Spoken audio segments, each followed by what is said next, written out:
ایک حدیث ہے، آپ صلی اللہ علیہ وسلم نے فرمایا، بخاری اور مسلم کی روایت ہے، اس حدیث کا مفہوم ہے کہ صبح کے وقت دو فرشتے زمین پر اترتے ہیں اور ایک فرشتہ یہ دعا کرتا ہے کہ اللہ جو خرچ کر رہا ہے اس کا اجر عطا کر، اس کو بدلہ عطا کر. یعنی جو اللہ کے راستے میں مال خرچ کر رہا ہے اس کے لیے فرشتہ دعا کرتا ہے کہ اللہ اس کے مال کو اور بڑھا دے. خرچ کرنے والے کے لیے فرشتہ دعا کر رہا ہے. اور پھر دوسرا فرشتہ جو ہے وہ یہ دعا کرتا ہے کہ یا اللہ جس نے مال کو روکا تو اس کے حصے میں ہلاکت لکھ دے.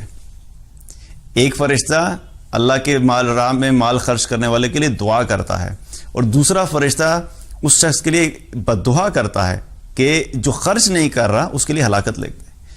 تو آپ سوچئے کہ جو مال اللہ نے دیا ہے اس کو خرچ کرنے والے کے لیے فرشتے کی دعا اور نہ خرچ کرنے والے کے لیے کتنی ہلاکت ہے کہ جس کے لیے فرشتہ دعا کرے کہ اس کو ہلاک فرما.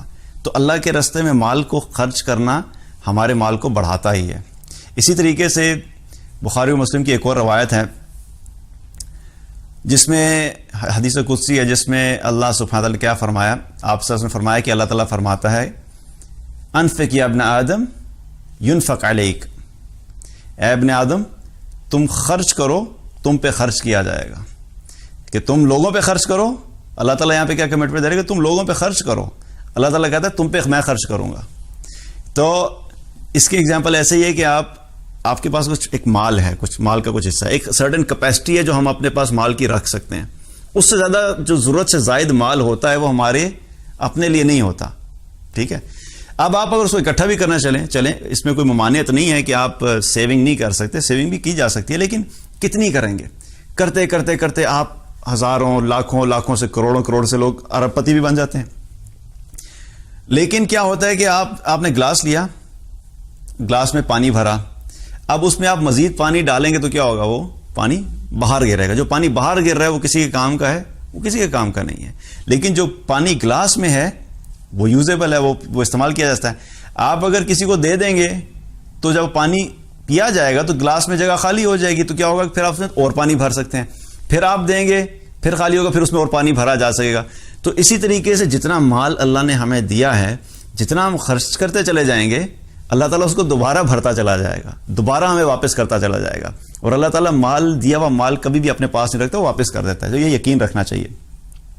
ایک اور اسی طرح روایت ہے، ایک حدیث ہے، صحیح مسلم کی روایت ہے، جس میں آپ صلی اللہ علیہ وسلم نے فرمایا ما نقصت صدقۃ من مال، کہ صدقہ جو دیا جاتا ہے وہ کبھی بھی مال کو نہیں گھٹاتا. جو مال خرچ کیا جاتا ہے صدقے کے طور پہ کبھی بھی اس سے مال گھٹایا نہیں جاتا. آج ہمیں دیکھنے میں کیا لگتا ہے جب ہم کہتے ہیں جی مال خرچ کرو اللہ کے راستے میں، تو فزیکلی میں کیا نظر آ رہا ہوتا ہے کہ ہم نے اگر 1000 روپیہ دیا تو ہمارے پاس اگر 10,000 روپیہ پڑا تھا تو 10,000 روپے سے 1,000 روپیہ کم ہو گیا. تو کیا ہو گیا؟ ہمیں دیکھنے میں کیا لگتا ہے کہ وہ ہمارا مال گھٹ گیا ہے، کم ہو گیا ہے.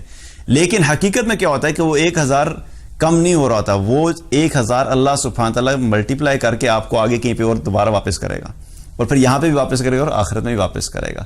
تو آپ صلی اللہ علیہ وسلم نے کیا فرمایا کہ صدقہ کبھی بھی مال کو گھٹاتا نہیں ہے. تو اس کو یقین رکھیں کہ جب آپ خرچ کریں گے تو مال ہمیں واپس مل جائے گا.